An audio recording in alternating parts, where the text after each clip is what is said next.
Il y avait dans l'arche la verge d'Aaron qui avait fleuri.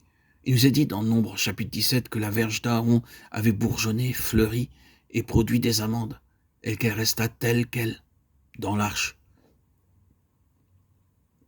Quand les anciens d'Israël murmurèrent contre Moïse et Aaron et contestèrent leur autorité, Nombre 16, 1, 3, Dieu avait confirmé par ce miracle l'éclosion à la vie de cette verge morte, qu'il les avait élevés à la position qu'ils occupaient, et que c'était par là, par la puissance et l'autorité divine qu'ils agissaient. C'est seulement par la puissance divine de résurrection que l'on peut devenir serviteur de Dieu.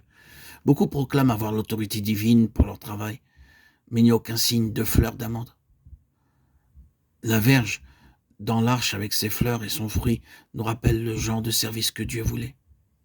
Il y avait 250 princes qui ambitionnaient de devenir comme Moïse et de conduire le peuple. Ils pensaient avoir toutes les qualifications requises pour conduire le troupeau de Dieu. Mais Dieu ne pouvait pas les utiliser. Il choisit seulement Moïse et Aaron. Il les avait éprouvés et testés durant de nombreuses années dans le désert avant que ne leur soit donnée cette grande responsabilité.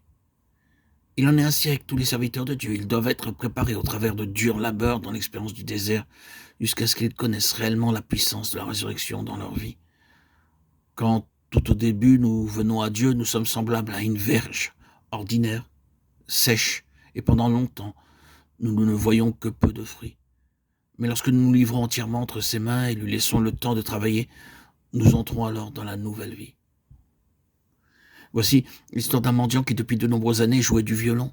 Les gens habituellement jetaient une demi-pièce ou deux dans la boîte et continuaient leur chemin. Un jour, un homme passa, lui demanda de lui prêter le violon et joua une musique délicieuse. Rapidement, il recueillit de la foule, rassemblait une somme importante qu'il donna au mendiant. Ce vieux mendiant avait eu ce violon pendant bien des années, mais il n'en tirait que des notes aiguës et n'avait jamais ramassé plus de quelques pièces de monnaie.